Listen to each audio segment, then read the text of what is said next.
portion of the Stimson Center and Princeton School of Public and International Affairs Conference on a New Era in Space.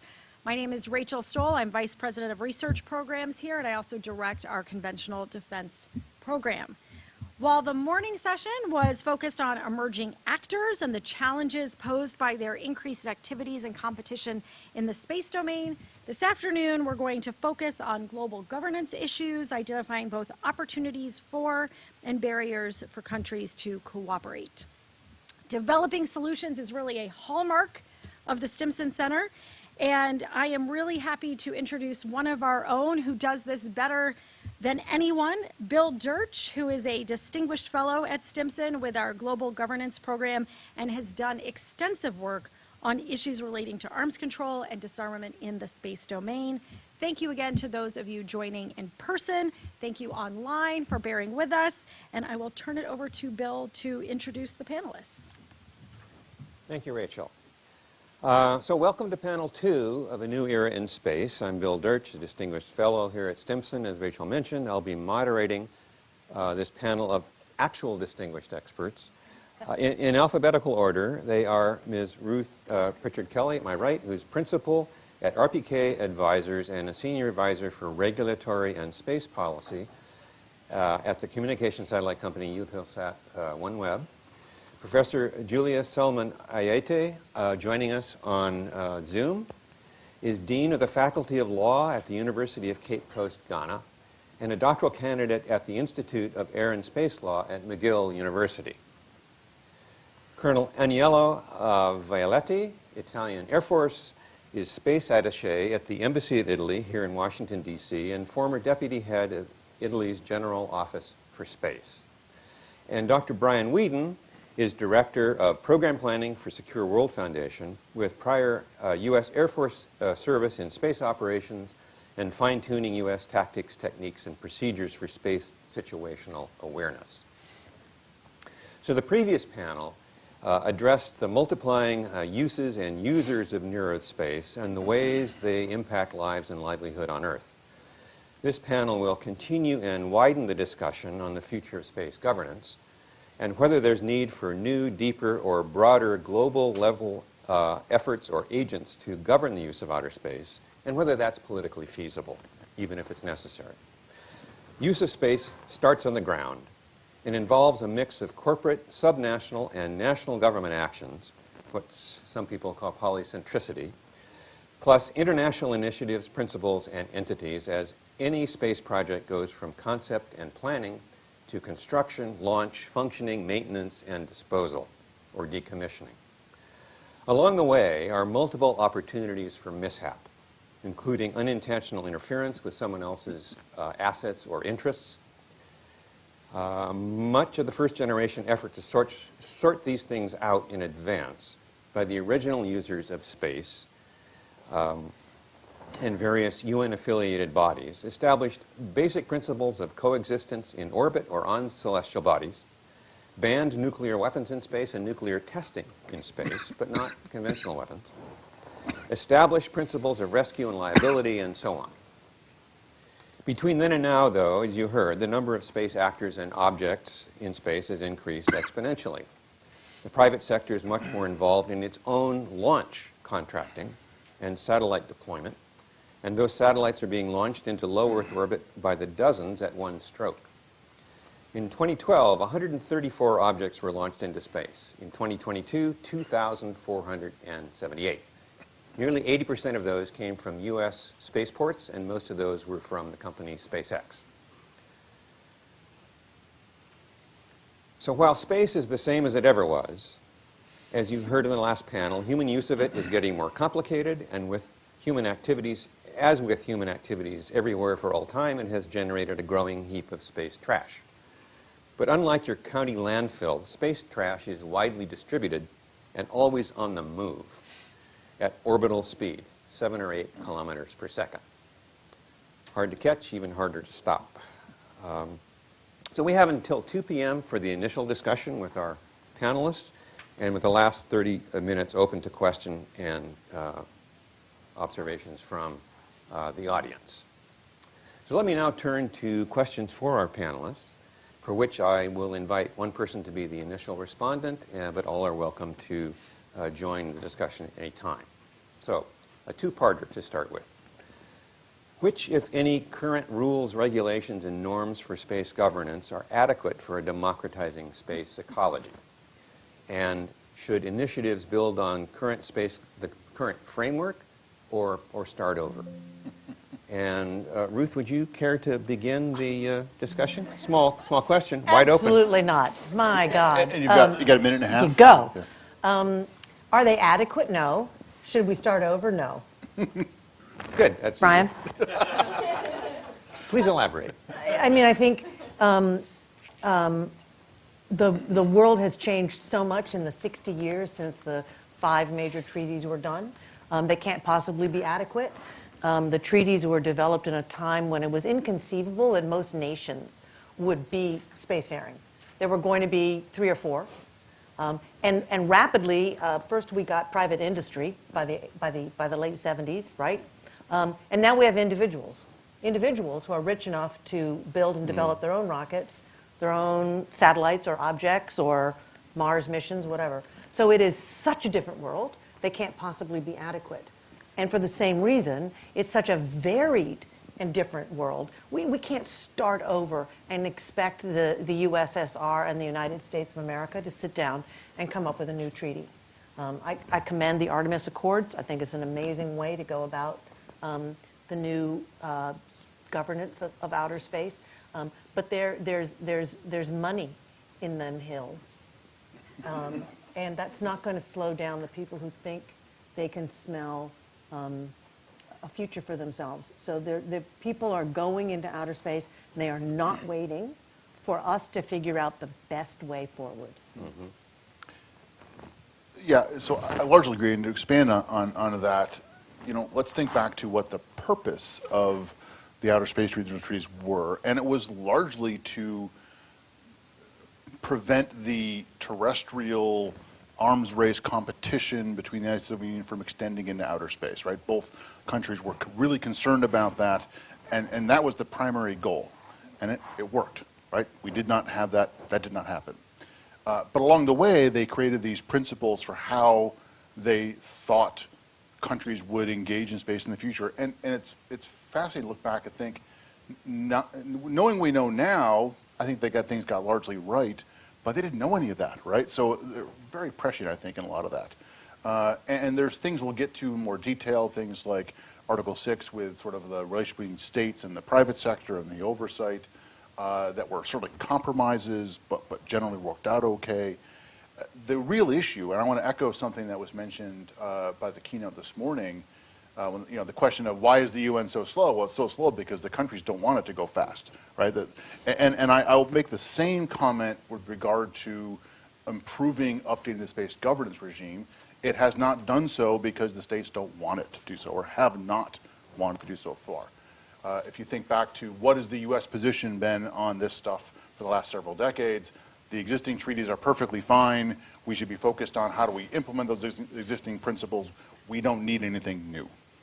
And that was echoed by not all, but many countries, at least enough to forestall any kind of broad push to do something new. And then I'll just echo one other thing, is what we risk if we go back and say, let's blow it up and do it again, is it was hard enough to get the U.S. and Soviet Union to agree on the original treaty and the large blocks that were aligned with them, and then the non-aligned movement. Nowadays, there are so many more countries involved in space, and we see this in the United Nations Committee on the Peaceful Use of Outer Space, UN COPUOS, where the treaties originally came out of. There's now over 100 countries that are formally members of that committee that are participating in discussions, and the breadth of different interests, different capabilities, different capacities, different politics.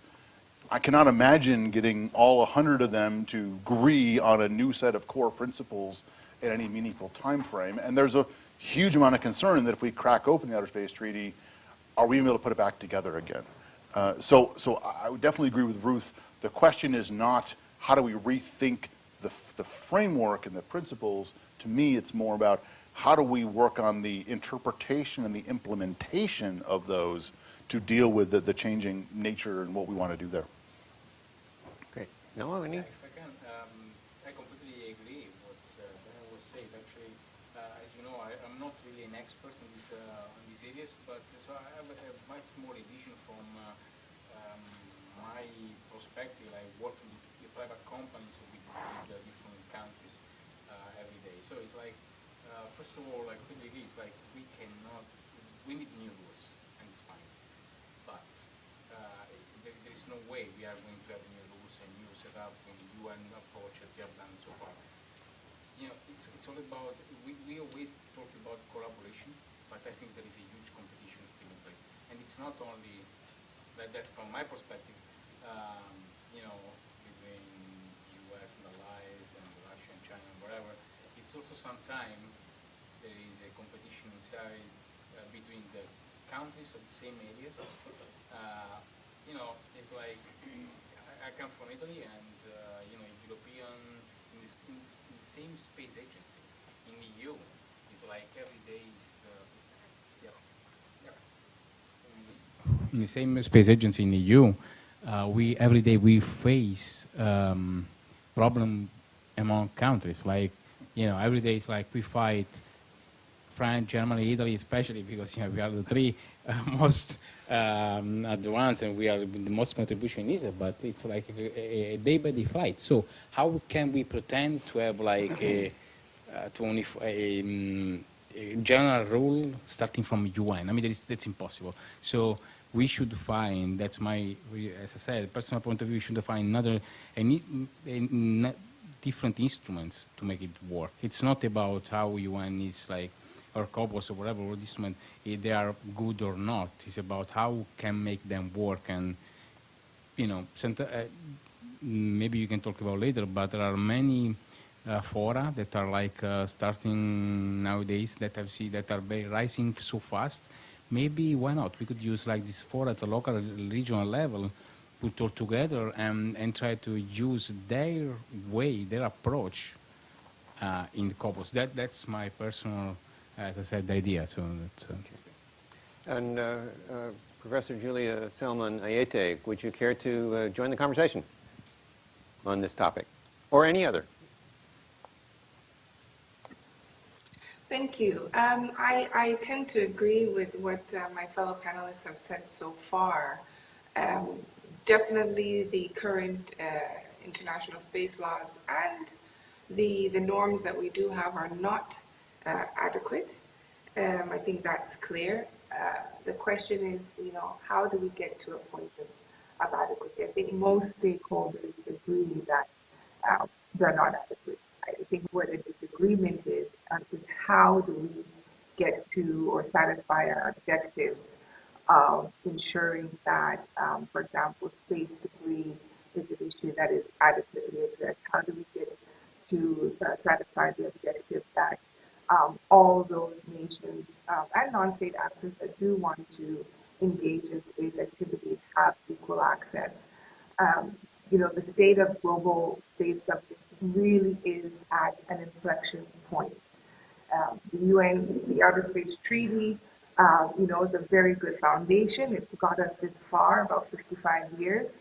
However, not only the advancements in science and technology that have led to new space activities that would demand new rules, new norms, new laws, we also have a significant new space actors, and that's non-state actors, and they were not adequately addressed in pre-existing space laws. And since non-state actors are now the dominant space actors, one of the things that will have to be addressed is how are those non-state actors held to the same or similar degrees of responsibility and accountability for their conduct in space? Is it time to think about them being responsible for their space conduct quite apart from the states whose jurisdiction they fall within?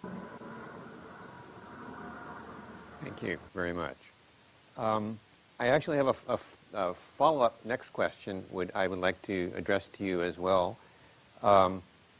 which was how can principles of equity and inclusion best be respected while searching for effective ways to adapt space governance to the future, especially given the current political environment?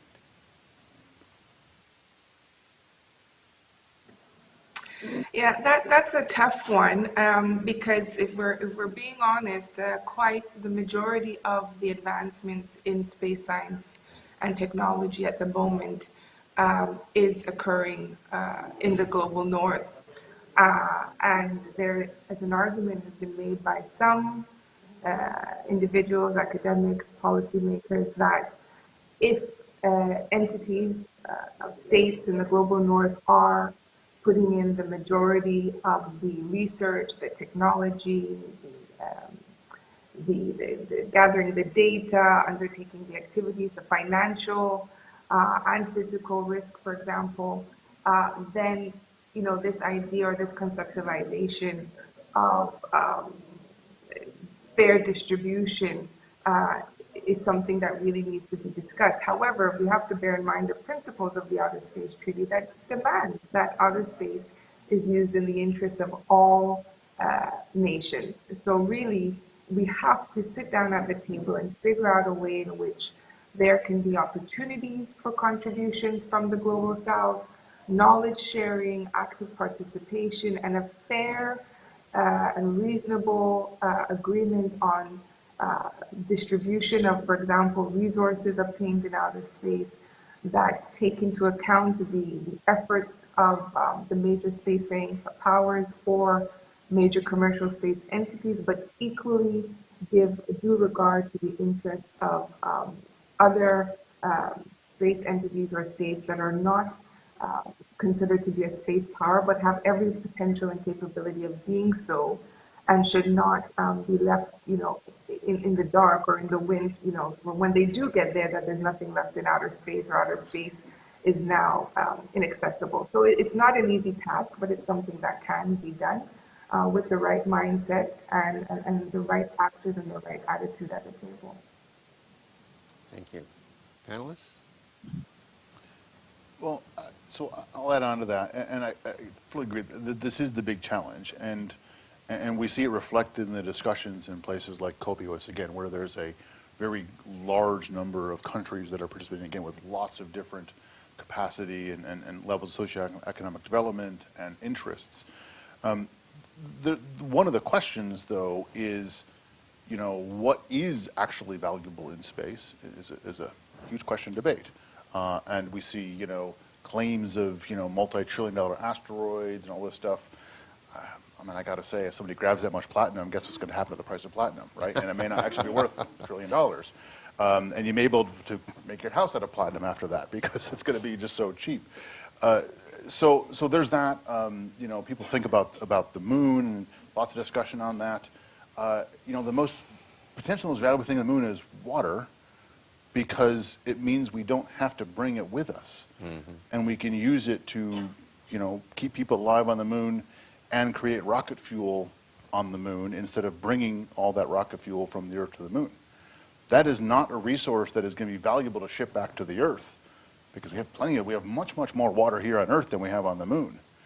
So that is a potentially valuable resource, but only in the context of conducting operations on the moon, not in terms of Earth economics, if that makes sense. And there's lots of claims, other stuff that I'll say just require multiple engineering, scientific miracles to happen at some point in the future. So one of the questions that I think is driving a lot of this concern is the debate over what actually is the value and what is valuable. Is it going to end up being a value only from a prestige and a science standpoint? Mm-hmm. Is there actually going to be some new resource we find that is going to drive a new race and all this economic competition and benefit a few countries? I'll be honest, I don't know. And I think that is making this debate a little bit harder, because we don't know the answers to that. Okay. Even speaking from my area of experience, which is commercial communications satellites, I know that when they were first sort of invented 60 years ago, the International Telecommunications Satellite Organization was created as a global organization, and every nation belonged to it, regardless of whether they actually built the satellites or launched the satellites. They had access for their nation's needs, and they were signatory members. And then about 20, 25 years ago, Intelsat was privatized because it was seen that the commercial communication satellite industry had grown considerably, and many nations had their own satellites at that point. And so I note that although many satellites had their own, all of them never got their own, right? So there was always a gap between the north and the south of who had a satellite. And I see it happening with the new generation as well. Only the problem is exponentially more difficult. If you could save space at the geostationary arc for 190 nations, you cannot have 190 constellations. A constellation is like a shell around the globe. So, I mean, maybe you could figure out the physics of sharing 190 altitudes and orbits, but how about the spectrum? There aren't 190 different spectrum bands. So they've got to be sharing the same 2 or 3 spectrum bands. And then, oh, that's right, they each cost $8 to $12 billion. So I just don't see most nations in the world doing that. In fact, at this point, only one nation is paying for a constellation. I believe China is paying for its own constellation. But the other constellations that are going for, well, Starlink is paid for by Elon Musk, personally, right? And the Eutelsat OneWeb constellation that I used to work for has multiple equity investors, nations and private industry. And of course, there's Telesat out of Canada, which also has mostly private investors. So I like your notion that we have to redefine what is ownership, what is my investment, what is valuable, what gives me a place in space. Does it have to be that I built and launched a satellite? Is that what my country needs? Or could my reputation and my national prestige stem from a different kind of participation? Okay. Yellow? Yeah, very interesting topics. And I go back to what they asked me this morning. There was another panel.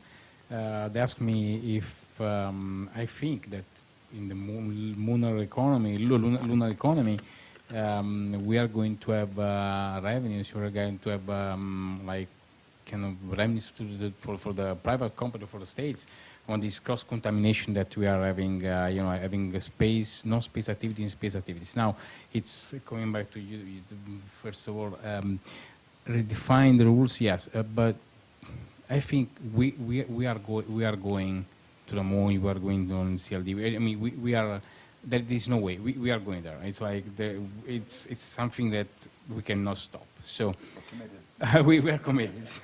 So my point is, and is what I answered this morning, we don't know actually if we are going to have revenues, if it's going to work, how we can make this rule. The only thing that I think we do is like in the past, like keep trying to understand what are the needs. And I will start, honestly, considering the way the space is moving, I will start from the requirements of the private. I will take them on board and say, okay, what do you need? What do you think? And then I start from there with the government kind of supervision, try to understand where we're going, what they want to do, how we can do together these things. And then in this way, you obtain 2 things. The first thing is like you control the this kind of race, private race into space. And the second thing is like you are more like, you can take advantage of their experience in going there and doing this activity. It's for sure much more than each state and all state together. Julie, if I may, do you have any further thoughts on this subject, especially with regard to the private actor component?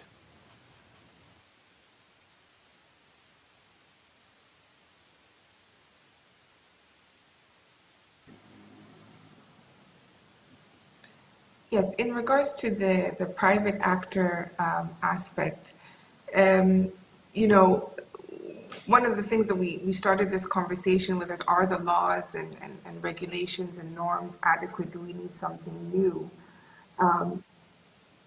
One of the things that we can possibly talk about later is that some of these, soft laws, Brian has indicated that there's no appetite for treaty making at the moment, and that's a position that, is often repeated, and I think that is true. I think that's an accurate reflection of how most in the space industry, whether technical or legal or policy-wise, feel. However, it doesn't mean that, there's no need for it.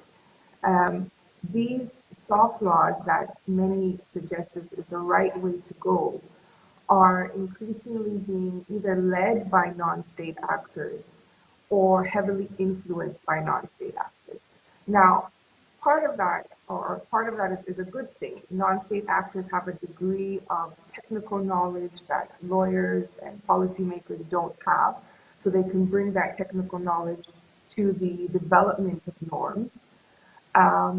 However, they're also working in their self-interest and not in the global public interest. So these soft laws that are trying to fill the gap left by international space law are increasingly taking into account commercial interests in what some may view as the expense of the global public interest. So I think that's another area that needs to be looked at. How are non-state actors influencing the formulation of soft law? Thank you very much.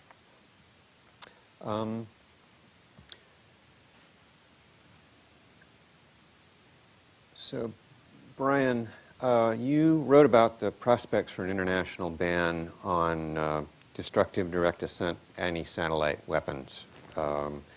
Which rolls right off the tongue, right?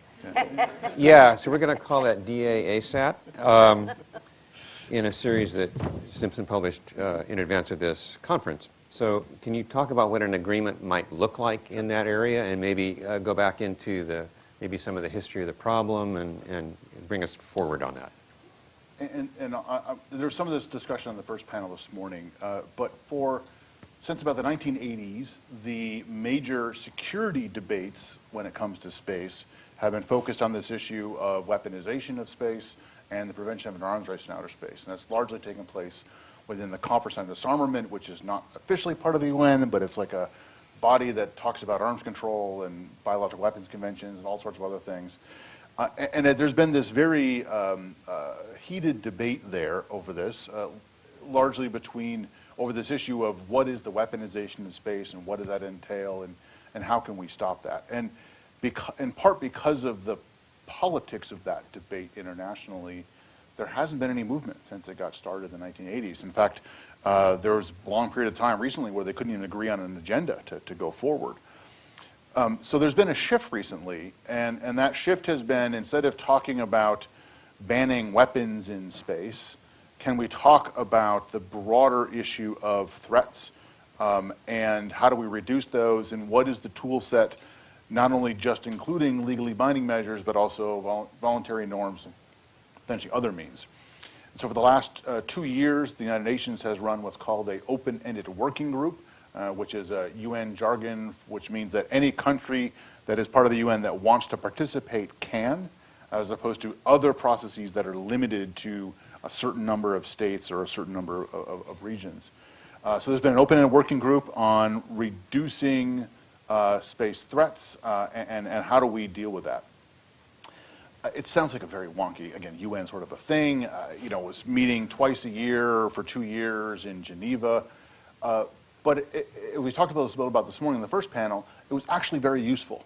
There was something on the order of 70 countries that participated in this, which is a lot. And maybe 50 or so gave statements and expressed their opinions on things. Before this, they had basically like a request for information from the UN, where they said, what are your thoughts on what the threats actually are? And something like 35 countries and several NGOs responded, which again this is the first time this has really been happening in the UN context in this broad manner. One of the things that came up during this debate that was, as mentioned, the one sparked by the United Nations was this issue of AntiSatellite tests destroying satellites in a way that creates orbital debris. And the United States said, hey, we are going to voluntarily pledge not to do this in the future. And we encourage others to go along. And that was put forward as a way, by the Biden administration, as a way to kind of, one of the ideas to inject into this discussion. And the context of that, the immediate context was? Absolutely correct. This was put forward as something that they'd hoped would then be brought up in this open-ended working group. To date, 37 countries have in total have made similar pledges not to conduct these destructive ASAT tests.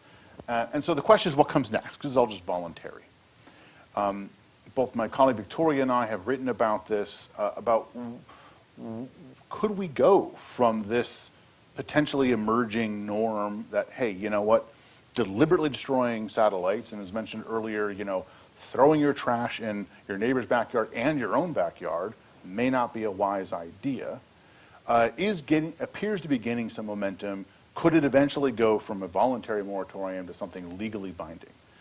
On the one hand, you'd think, why wouldn't it? This seems to be one of the few issues that pretty much every country says, yeah, of course it's a terrible idea.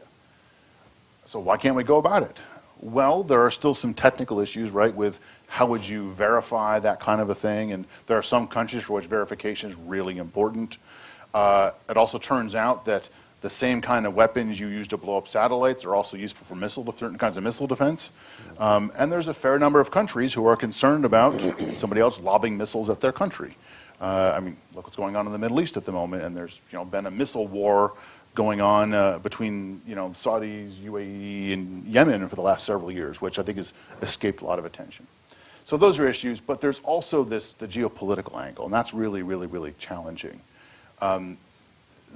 This notion of the moratorium came up in front of the United Nations General Assembly with a vote that went 155 in favor, which, I mean, they rarely ever go that way, especially on space.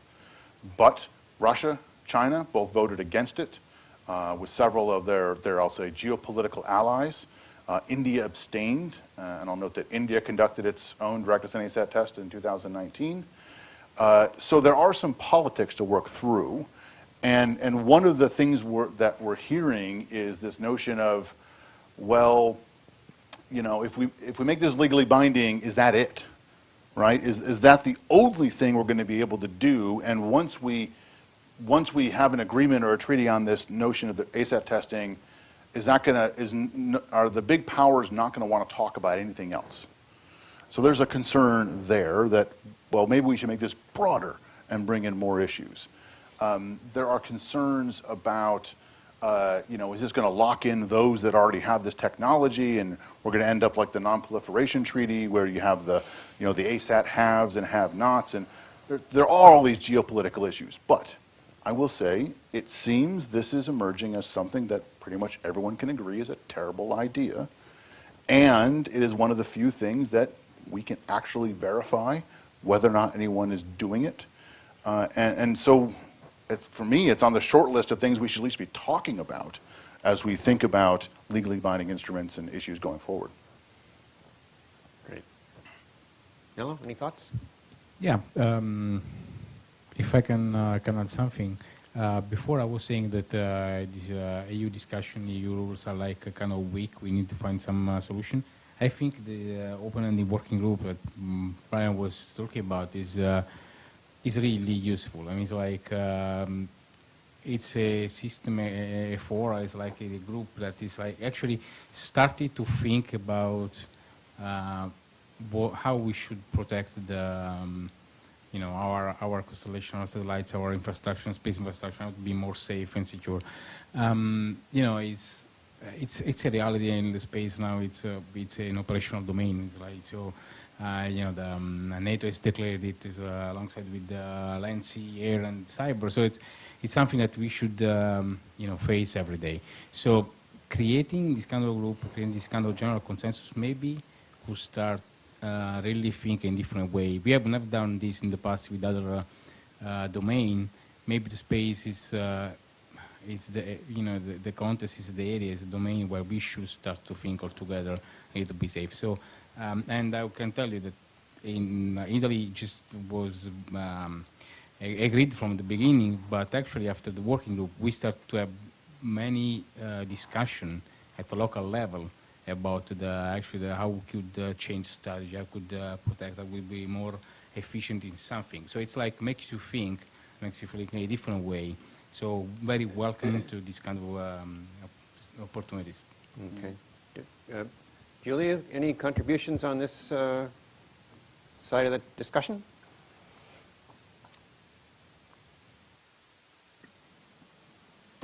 No, nothing to add. I simply agree with Brian that, the open-ended working group was relatively successful simply alone on the fact that they got so many countries involved and moved forward a discussion on space security that has been stagnant for quite a long time. So while I'm quite pessimistic in other areas of space governance, I think the work around the open-ended working group is definitely one area to be quite excited and optimistic about.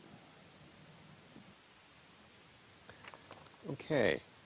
Are there any other elements on the military security side in particular that, Brian, that you think we really ought to be addressing here that we maybe missed? So in addition to this issue of destructive anti-satellite testing, the other big topic that emerged during the OAWG was the notion of uncoordinated close approach between satellites. Yeah.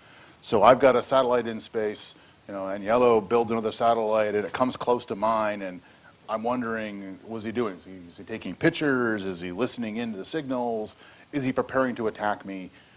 That is an issue that is definitely a problem. The United States, Russia, and China all have space systems that are doing this today on orbit. The technology is becoming increasingly available on the commercial side, and there's lots of companies that are planning to use it for really good reasons.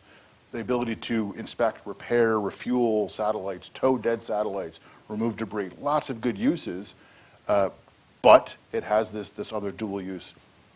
And at the moment, there aren't any agreed upon international rules or even norms really on these close approaches.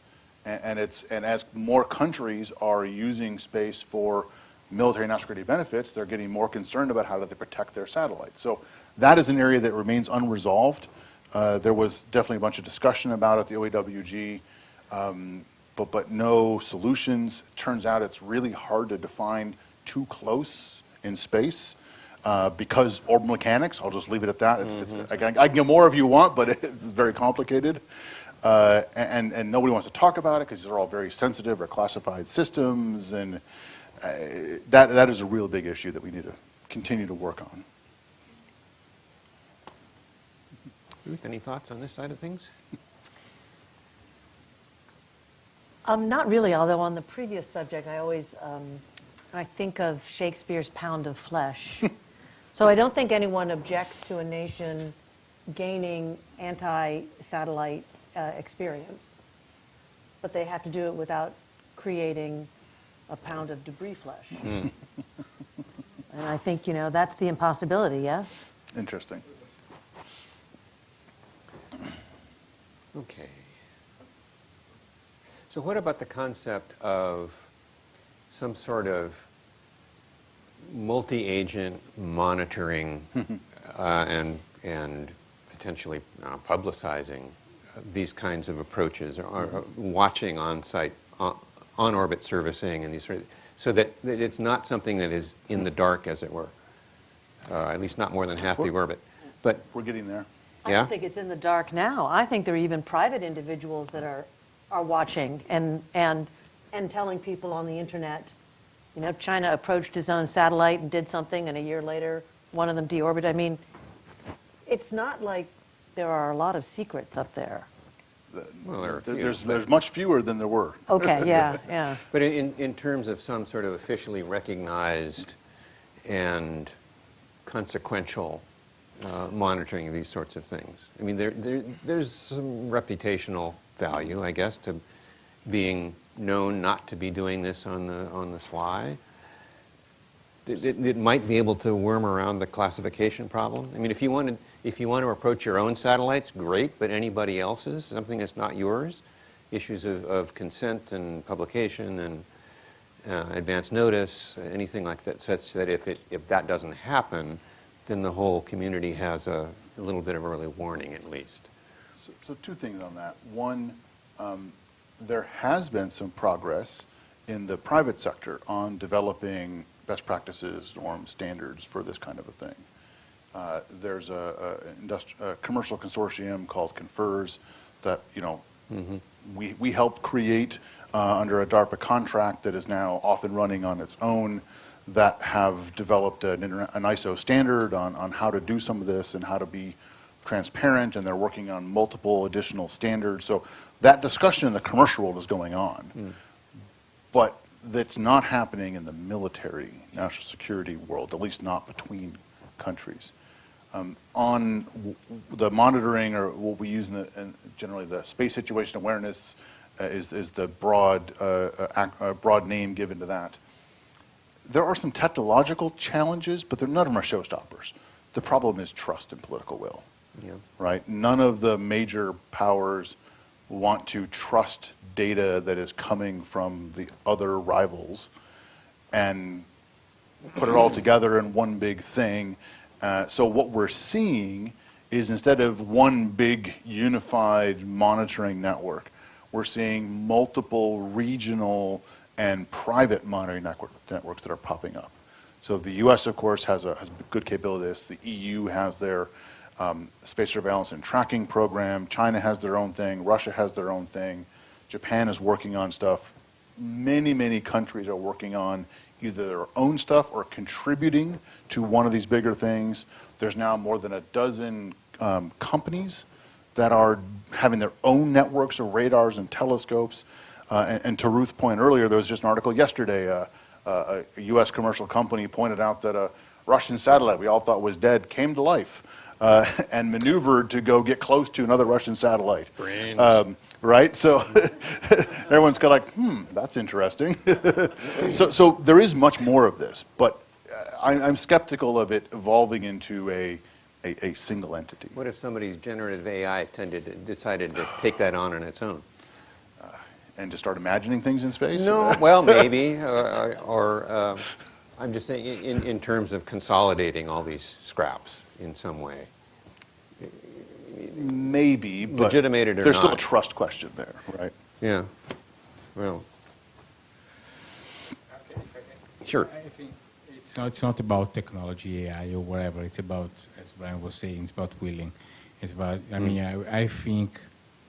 I'm military, so but I come from this sector, and I mean, it's like you can never stop wherever it's happening. I mean, and I don't think we are going to have a really unified, never, like global rule for not doing this, like, or that.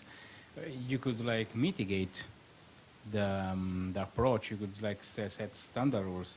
But I think it's just part of the humanity. It's always been like that. I mean, it's like, I don't think we'll have like total, completely agreed rule in this, especially in space now, and also in the future. So, as Brian said, it's like it's a very difficult discussion, this one, but we could create alliance. We could create like the big areas of the world, but we'll never stop I would say, the competition, even at the local level. So that's my personal idea. And even with France and Germany, right? It is with France and Germany. Sorry about that, but it's the way it is. It's reality. So just face the reality, and we can talk. We can stay there for years, for days, for months, but we should stay the reality. This is the reality.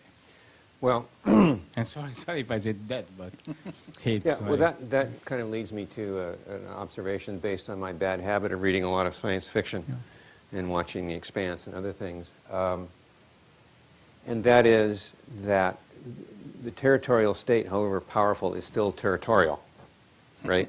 Space, not territorial. Kind of, oh wait, and corporations are global. And the billionaires that have all this money for whatever reason, like how do they have that much money? Well, valuable service, but they are the ones that are accumulating the global reach and capacity. And potentially, except on the military side so far, are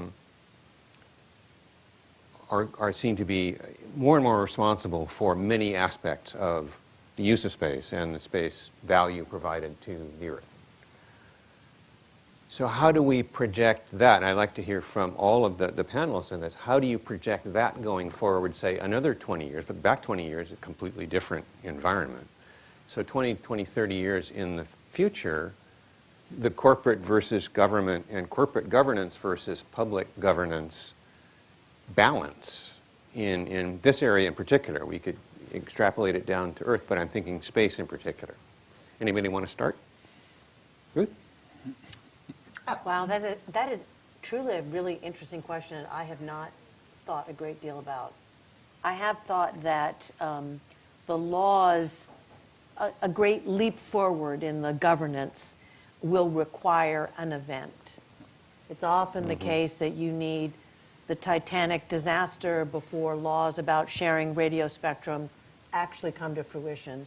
And so I don't know what that event will be. It might not even be the catastrophic loss of life. We, as governments, calculate what that life is worth, and maybe even that is insufficient. So I don't know what the event will be, but I do think that there will be a lot of conversation until an event happens. Otherwise, we will just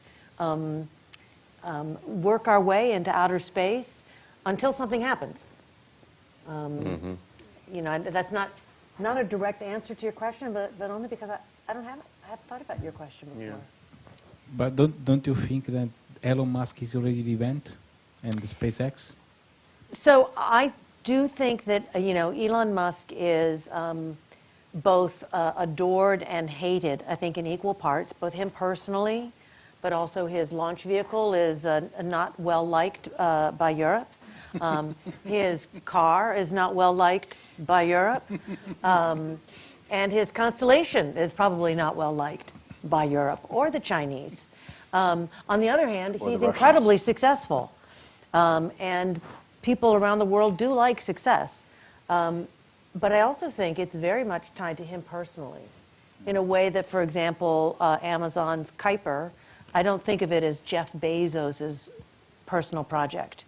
And so it will be interesting if and when Elon Musk passes, as most of us up until today have done in the history of the world. He could be the first. Will the constellation continue as a SpaceX product? Will it merge with others? Will it, what will its future be? I do think these low Earth constellations are the future of personal mobility, and everyone's going to be able to have a great 4G quality connection no matter where you are. It's going to change the way people immigrate and go to college. If you don't need to leave Libya, if you don't need to swim across the Mediterranean for a job, for education, why wouldn't you stay home? So, and cities are going to change because of it as well. But if Elon Musk were to die, would his specific constellation go forward? I don't know. But he's a polarizing person whom everybody knows by one name, which is pretty amazing. I'd like to jump in on this, if that's Absolutely. I think an example of an event that Ruth mentioned, that an event that really make us stop and think is exactly as the colonel mentioned, Elon Musk's role in the conflict between Russia and Ukraine.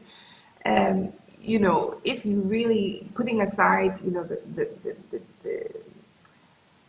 the details of the conflict and which side of the fence you fall on, the fact of the matter is Starlink, Elon Musk, in the hands of one individual, had at his entire discretion the ability to determine how a country defended itself. And with the flip of a switch, it was able to turn off internet access and therefore impact the ability of Ukraine to defend itself. Now, arguably, he has reason or justification. His claim was that the contract for Starlink was to provide communication services, and he didn't want himself or SpaceX or Starlink to be implicated in or complicit in war crimes, which is a good justification. But it demonstrates that these aspects of international space law are inadequate, and we need to think about whether it's appropriate for a country to be at the mercy of a company or an individual. Let me pick up on that and see if I can get back to your original question, which is sort of what do we do about all this, right? I think is what you're trying to get at. And by the way, what Ruth mentioned in the public policy world, that's known as the punctuated equilibrium theory of policymaking, of how things come about. There's also the policy streams theory, which is my personal favorite. And the garbage can is a third variation on that. Those are all legitimate theories that are in the space. But, I'll come back to and I'll say, if the governments are upset at what's happening and what the billionaires are doing, they have a say in this. And, then, well, do something, Article 6 of the Outer Space Treaty, governments are responsible for authorization and continuing supervision of their private sector space activities. And, after the incident that was referred to in Ukraine, the U.S. government put Starlink under a contract to provide communication services to Ukraine. Now, the details of that have not been disclosed, but there hasn't been reports of any additional incidents that was reported, right? So basically, he's making money, so he's fine with it. Again, we don't know the details of the contract or but it's not going to be free. Right? Of course it's not going to be free. We've also had, at Secure World, a series of we call regular dialogues. We've brought together spectrum and space regulators from multiple different countries to just talk with each other about this notion of how they're providing this oversight.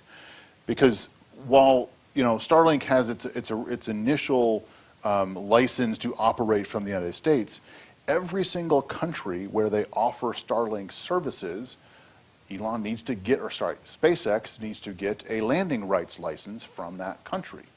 And that is an opportunity for those countries to exercise their sovereign rights and impose some conditions, or whether that goes to censorship or equality or whatever it happens to be. That is an opportunity for that to happen. So there are ways that the governments can get a little bit more involved in this. And we're having a big debate here in the U.S. right now about how to do this and what are the proper authorities for the Federal Communications Commission versus the Department of Commerce, and who does the licensing of all this stuff. And we're going on a decade of debating these issues, and there's still no resolution in sight. So it's getting a little bit frustrating for those that work on this process, but it is ongoing, and there are other countries that are making more progress. So Japan, the UK, New Zealand have all rolled out new policies and licensing frameworks to deal with things like commercial satellite servicing and debris removal and some of these new issues. So there is activity going on. It's going to take a little while. Okay. Okay, we're getting any other contributions on this? Because we're getting close to 2 o'clock, and I'll be opening it up to the audience. But one final question. There was some discussion this morning of the Artemis Accords governing exploitation of resources on the moon and so forth, which kind of follows on from the previous discussion, and whether and to what extent the system existence, the world, I'm not sure what the right noun is, can tolerate more than one set of objectives or one set of principles for use of, say, resources on the moon or asteroids, or looking farther down the path. Is there a necessity to harmonize all of these things in such a way that it looks like you're not just baby ducking behind the leader, which is kind of how Artemis looks? So I'll get started and then I'll welcome Yeah. others. Okay. Because there's a perception and a communication problem here. If you talk to the countries that participated in the original discussions and negotiations that led to the Accords, and there was multiple countries in that, that is not what they'll tell you happened. It was not the United States dictating this is how it's going to go. Those countries, and myself and my colleagues have spoken to reps from nearly all of them, have all said, no. There was a broad and open discussion, and we collectively came up with these principles. And since then, there have now been 31 countries that have signed on, including a lot of, I'll say, non-traditional spacefaring countries, right? So Mexico has joined, the UAE has joined, Rwanda has joined. There's a whole bunch of others. So there's something going on here that is not really the traditional way we think about some of this. So what they have is kind of a bellwether rather than a dictator. I think it is, and the original intent was not to make it exclusive. That was not the original intent, although I think that may have, the perceptions on that have changed a little bit. Also go back to, the original intent was not to undermine the Outer Space Treaty. The intent was, okay, Outer Space Treaty, Article 2, or the non-appropriation clause says that you're not allowed to appropriate territory. But the literal title of the treaty says exploration and use of outer space. So how can we use outer space and the resources without running afoul of the appropriation? And the formulation in the Accords was, well, you can't claim territory, you can't own it, but you can extract and use resources. A somewhat similar analogy is you can't claim the high seas and the oceans, but you can fish there and extract what comes out of there. Now, of course, there's challenges with that, as we're seeing with the discussion on global fishing. There's a seabed authority. Well, that's the seabed as opposed to the water column above it. So the intent was to find a way to implement the principles in the Outer Space Treaty. And just last thing I'll say is we don't know yet whether there's a conflict. The Artemis partners have said this is our interpretation, and there's now the 37 countries that have signed. Sorry, the 31 countries signed up to it. There's now going to be a UN copious working group on this topic that starts next year. Russia and China have their own thing, this International Lunar Research Station. They've started signing up partners to that, but they have not released a set of principles for the ILRS. And if I was betting, I don't think it's going to be different on the space resources question. Because the kind of things that China wants to do on the moon are exactly the same kinds of things the U.S. and its partners want to do on the moon. And I don't know how you do that without having this interpretation of the resources question. How do you avoid a South China Sea on the south? Well, that's a whole different question. But if we're focused just on kind of can you collect and use resources under the auspices of the Outer Space Treaty? It's not intended to undermine that. But I'd be happy to hear opinions from the rest of the panel on this. Well, I was just to back up you. I was there in 2020 when Italy was the first country in the first round of country. We are 8th country to sign first the Artemis Accords, and I was part of the government was part of the working group that Brian was talking about. And actually, I completely agree. It was like, Italy, we have always been very good in exploration, so the idea was, okay, we are going there, we are very good, we want to do business over there. That's the reality. It's like Brian was saying, like US wants to do, and China, and everybody wants to do that. So, okay, how we can do that together? That was the idea, just to maintain the international rules and at the same time, maybe take advantage or like having some backward rewards from for what we are doing in a very peaceful way. And so this was the beginning. Then I think now Artemis Accords is become a very powerful diplomatic instrument. It's like we are like the 31 countries. Now we are getting, maybe, there are many critics around US-centric and whatever. Well, I think it's a way to start to share another instrument, except for COBOS, UN COBOS stuff, to start to share some interesting ideas and start to make like space and also the moon exploration safer and like for the benefit of everybody. So I will see now much more a diplomatic measure, an instrument for everybody than the initial way. Okay, great. Julia, would you care to weigh in on this subject, and then we'll go to questions from the audience?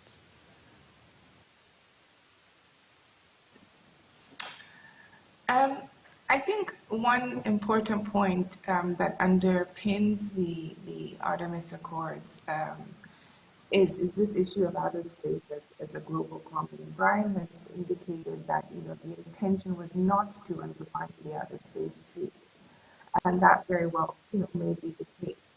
But unlike most countries, the United States has taken a very strong position and indicated that they do not view outer space as a global common.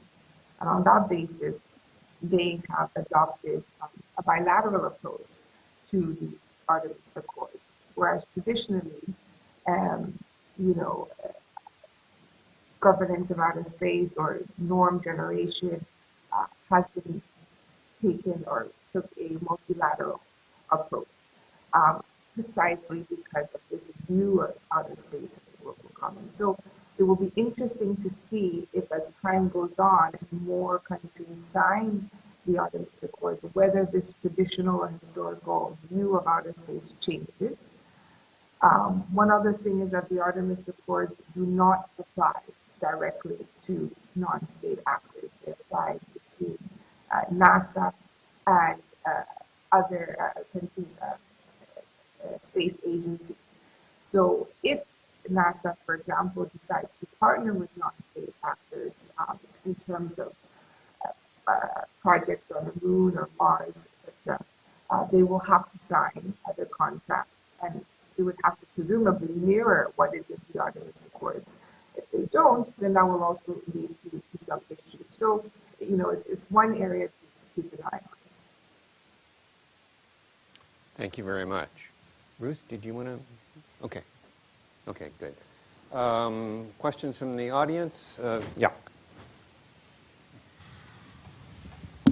Hi, Stuart Patrick from the Carnegie Endowment for International Peace. A couple of questions. The first one, picking up on Joy's very interesting point about this bilateral approach of Artemis. Leaving that aside for the moment, it does seem that there are precedents, at least. Let's imagine that Artemis were a multilateral but sort of coalitional approach. There are precedents in international cooperation and global governance of working, in a sense, this kind of with a subgroup of countries that are like-minded. That actually, it's kind of the opposite of defining deviancy down, right? You work with a group of countries that have high standards. You create those standards, like in the Financial Action Task Force, for instance, that then get integrated into broader multilateral institutions like the International Monetary Fund in the case of FATF. I wonder what your thoughts are about whether or not this can be a building block. That's the first question. And then the other question, picking up on some of the mentions of the oceans as a global commons, are there, and perhaps an analogy of SpaceX with the British East India Company. You have maybe we need a Hugo Grotius for outer space. But are there lessons from the management of the ocean commons, either positive or negative, for how you think things could go in outer space? Thanks. So I just want to start real quick on this issue of are the Accords a bilateral set of agreements, which, again, I think there's a communication problem here because they're not. They were originally not. The United States did not sit down and negotiate bilaterally with each of the original 8 members, right? They collectively came up with this, and then there was a collective signing ceremony. But there's now, because the United States has been the one talking the most about the Accords, and the U.S. is the repository for additional members that want to join, there is a perception out there that it is this bilateral thing. And there is a little bit, because again, it's even more complicated because you have the Accords, which are these set of principles, but then you also have participation in the Artemis program, which is done through a bilateral instrument. And it's perfectly possible for a country to join the principles in the Accords with the other 31, but not officially participate in the Artemis program. And you know, with all respect to my colleagues in NASA and the State Department, they haven't done a great job of explaining that publicly, and so it's not really understood. And I totally understand why there is this misconception, but the Accords are not meant to be a bilateral. It is meant to be, Stuart, exactly what you talked about, is this, you know, coalition of the countries that are all thinking the same way that grows over time and sets a norm. That's the intent behind it. Anybody else? Okay. Well, just on the oceans thing, there has been some work that's done on that.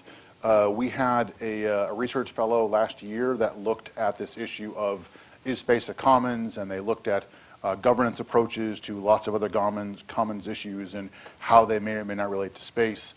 There's a similar report on the polycentric governance and what that model means in the context of space. You can find both those on our website that kind of talks through some of those issues. Okay. I think I'll alternate between live and online. So I'll take the first online questions from Thomas Gonzalez Roberts at MIT.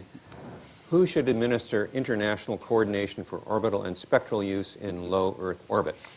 Would today's panelists support an expansion of the ITU's responsibilities to include this orbital regime? They currently do geosynchronous.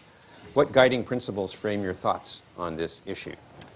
I'll take that and make an immediate correction that the ITU absolutely oversees all altitudes. Okay. So right now, a nation submits paperwork to the ITU that says, briefly, I want to use this frequency at this altitude. And traditionally, for some 40 or 50 years, it was always geostationary, but I mean, not even always. All of the non-geostationary altitudes, of which there are an infinite number, are also part of the ITU regime. So absolutely, the rules are already there. You submit your paperwork and you say, I want to put 42,000 satellites at approximately 500 kilometers. Okay. And so that database is there, and the only reason it's not terrifically useful for questions of traffic management or sustainability is that it is a very forward-looking paperwork that gets filed. So it's a wish list. In the best possible scenario, I will put 42,000 satellites at 500 kilometers. And then you have 7 years to coordinate with everyone else who wants to put 42,000 satellites at the same altitude. The ITU won't turn away any paperwork. You have to work it out. All the satellites have to share with each other, and what happens is you can't fit 42,000 satellites at the same altitude. You're down to only 10,000 satellites. And maybe you have to back it down to 450 kilometers. So you ask for more because you know you're going to have to give up a lot during the coordination. And you may never get the financing. Your satellite system might not get the $10 billion. It doesn't get built at all. Another nation is waiting right there with its filing right behind. So it's a bit of a game of chicken, as we say in English. And the people who do spectrum coordination love it. It is a fun, fun game once you realize what's going on. Talk about intrigue and diplomacy. But because that database is filled with all these, you know, I wish I could. In the best scenario, maybe I'll do that. It's not realistic for either worrying about whether or not there are going to be collisions or doing situational awareness. You need something more realistic for that. So the ITU doesn't do that, but it absolutely, its rules govern low Earth orbit as well as geostationary. Great. Any other responses from panelists? Okay. I'm going to Professor Chiba and then Roger, and then we'll go back to online. Hi, Chris Chiba from Princeton University. I wanted to pick up on a comment that Brian made with respect to ASAT testing. You know, I would like to live in a world in which no country ever again conducts a destructive ASAT test against an orbiting satellite. But you made the point that the countries that haven't yet conducted such tests are worried about a regime which locks in an advantage to a very small number of countries. Some years ago, Ross Leamer and I suggested an imperfect path forward given that issue, which is to pursue a so-called limited test ban rather than a full test ban, right? Kennedy couldn't get the comprehensive test ban treaty, but it's a good thing he got the limited test ban treaty. And in this case, the limit would apply to altitude, right? No test ban above a certain altitude. No testing, no destructive testing above a certain altitude. There are lots of defects with that suggestion. You still threaten low Earth orbiting, very low orbiting objects, and you put some debris into higher orbits, but most of the debris you create comes out very quickly. What do you think of that as a possible path forward? So I think it's certainly something that should be considered because we have seen that, right? So China did their destructive ASAT test 2007. They tested that same system multiple times between then and now, but against ballistic targets that did not generate orbital debris and did not generate the same kind of outrage. But I think there's maybe another possibility here is that let's talk about why would you want to have this capability to begin with? There's two reasons. One is there's this notion that it has some military utility, right? It's going to protect your own satellites or it's going to deter somebody from attacking you. I think that's going away rather rapidly. And so because the DoD has already said, yeah, we agree with this moratorium because we don't think there's a reason for us to, this capability doesn't do anything for us that we can't do in other ways. So that's one question. The other reason is the prestige. Unfortunately, this has become a way to signal you're a space power, and you heard India say that explicitly in the campaign after they did their test.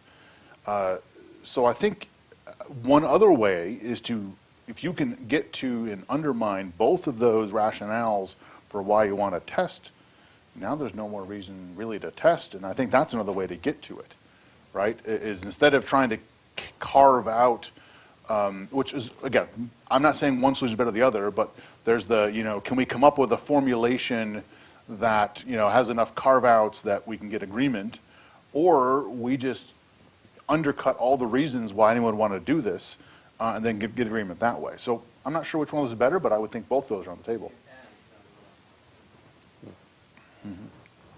Panelists? Okay, Roger Cascetti.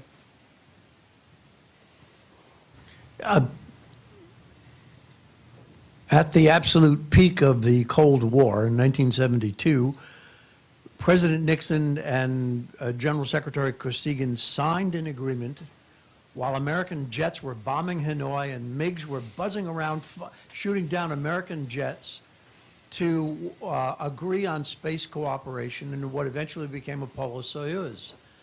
And I've been listening all day to hear about a situation, any situation in space policy in the 21st century where not the United States and its partners or its allies, not the Five Eyes agreed to cooperate. Of course they agreed to cooperate on everything, but where there's actual cooperation between the United States, Russia, and China, the principal space powers today, there are three principal space powers, where the three agree to cooperate on anything that doesn't go back to 1948 with the ITU charter or something like that. But is there any area of cooperation today or just nothing? They are on the ISS together, are they not? China's not, but China's Russia not. is, right? Yeah. No. Maybe they don't need it. I mean, I think in 1972, again, you were talking two, maybe three nations that had the money to do it, and they needed each other. They needed the research. And now, again, we've moved right through multiple nations and private corporations to individuals. And so the need may have dissipated somewhat. There is no area of agreement. Well, not yet, but we could, we need, and we are like working for on the SSA and or like space situational awareness, like on the safety of the satellites and orbits. How can we protect our satellites if we don't talk each other with China and Russia? Because it's going to be a mass destruction in a while, like in some years. The number of satellites will be so many we cannot control each other, and if we don't start to talk each other. So maybe it's not yet in place, but we should start to even start to cooperate in this area, because it's an issue not only for safety, general safety, for peaceful use, but for the sustainability of the whole space and our same satellites. So, and also for them satellites, like they should do the same, because otherwise they will be destroyed either.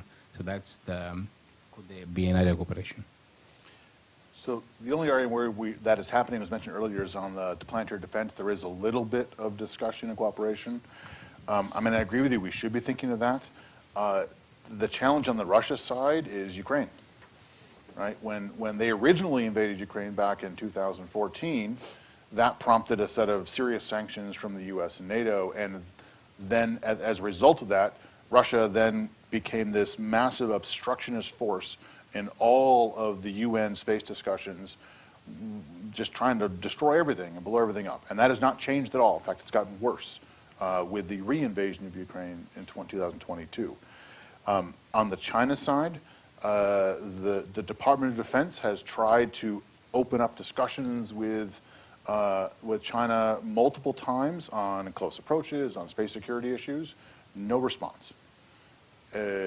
Even on the issue of this coordination between satellites, for the longest time, the U.S. military was sending close approach alerts to the U.S. embassy, and then the embassy would fax them over to the Chinese foreign ministry, and then who knows what would happen to them, right? They've now gotten a little bit better process in place as a result of several years of work on this, and now there's a point of contact at the Beijing Institute of Technology and Telecommunications, I think is what it's called, that is doing some of that. But on the China side, there has been an unwillingness by the Chinese to enter any of these kind of discussions or with the United States. And as we heard with Blinken's trip there earlier this year, they say, we will enter in mill discussions are a reward for the U.S. changing its policy on human rights, the Uyghurs, and a lot of other stuff. So there's not a lot of prospect for that in the near future. That's unfortunately the name, because I agree with Daniello, right? There's several areas where we should be doing this discussion, and there's been some willingness in the U.S., including during the Trump administration, to do this, but there's got to be willingness on both sides. Yes.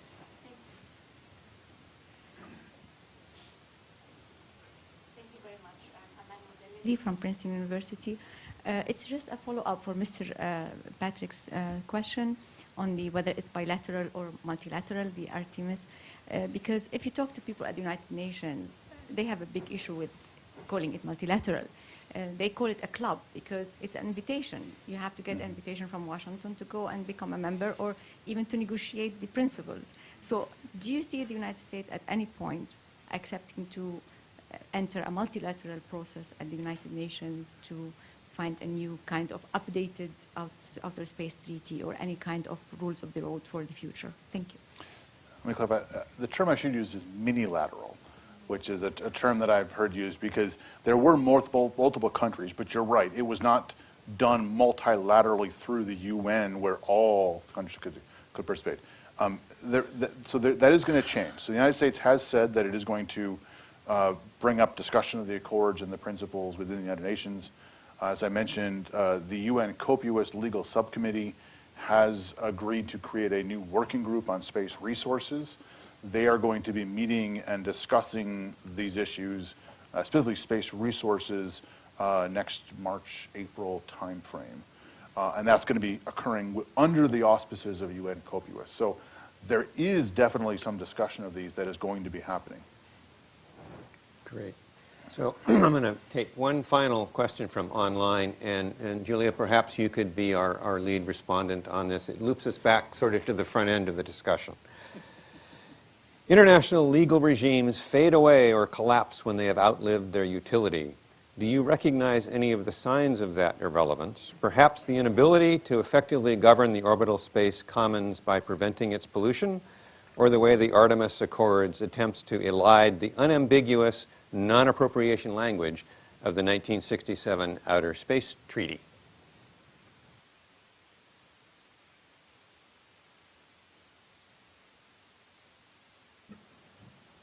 Interesting question.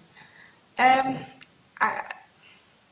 the beginning of the conversation, I had indicated that really with one or two exceptions, I'm quite pessimistic about near-term space governance. But one other aspect that I'm positive about is that I don't think the Outer Space Treaty is going anywhere. It's the absolute fundamental backbone to the space industry, to space conduct. And, yes, there are definitely gaps.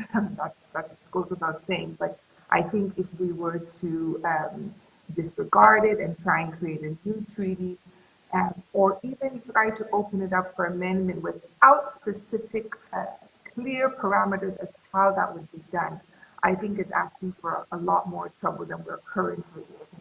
So, in terms of the question, I don't think it's going to collapse. Is it going to create problems if it stays the way it is? Yes, most definitely. But I think we need, the Outer Space Treaty was drafted and implemented for a purpose. It has served that purpose well for the large part. And I think that, in my view, the principles that it imbibes are absolutely necessary going forward. Thank you very much. Anyone care to add to that? That's our coda. Ladies and gentlemen, I think we'll bring this session of the conference to a close. Thank you so much for attending. It's been a terrific pleasure for me to do this, and I hope the same for our panelists and our online panelists. So thank you very much. And I guess we have a further online, in-person wrap-up. Thank you.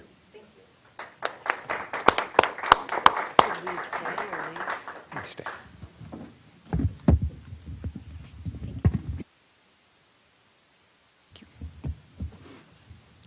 Good afternoon, everybody. Unfortunately, we have come to the end of this really interesting and fascinating conversation on a new era in space.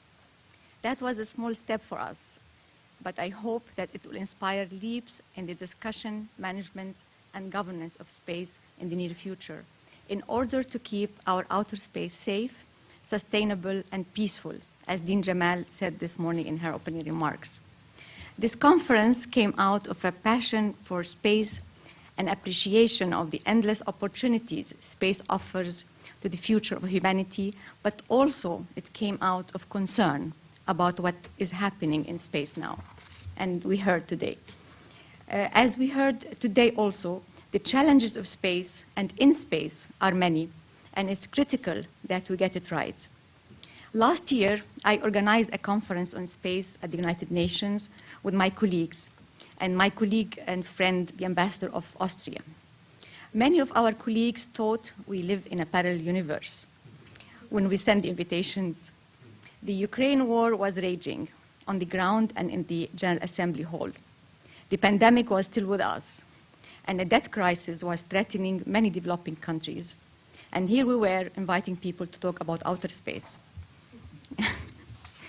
This morning, I was really happy to see people here in this room because I was assured that I'm not the only one who is living in a parallel universe. I told my colleagues last year, and I will repeat it here, if we are going to wait for every crisis in the world to be solved to focus on space, we will be sleepwalking into a space catastrophe, to borrow from Secretary General Antonio Guterres' statement on climate. Space cannot wait, as we heard today. The time to act is really now. Technology is far ahead of the norms, the rules, and space law, and the private sector will soon outcompete and outnumber governments in space. Space, as the Outer Space Treaty says, is the province of all mankind. This means the future of space governance should be deliberated and agreed upon by all mankind, irrespective of their degree of economic or scientific development, as the treaty says. This discussion today was a step in the right direction. This step would not have been possible, though, without the leadership of the two institutions that organized this event. Princeton University, and the Stimson Center, under the able and visionary leadership of Dean Amani Jamal and the president of the Stimson Center, Mr. Brian Finlay, who welcomed and gave the green light for this conference. Many thanks to Dean Jamal, who believed in the idea and gave her blessings and support. A big credit at Princeton also goes to two people: Associate Dean Paul Lipton, whose vision made this conference and outer space policy at SPEA a reality, and Professor Christopher Shaiba, who guided us and was generous with his time, ideas, effort, and I really thank both of them for that. But the biggest thank you goes to two people, Kelly Greco and Christopher Brebel at the Stimson Center, who partnered with Princeton and were generous with their time and effort and ideas and putting endless hours in preparation for this conference and making it a reality. Their attention to every small detail made this conference a success. Thank you very much, dear Kelly and Chris, for your hard work and for your hospitality. And please, can we give them a round of applause?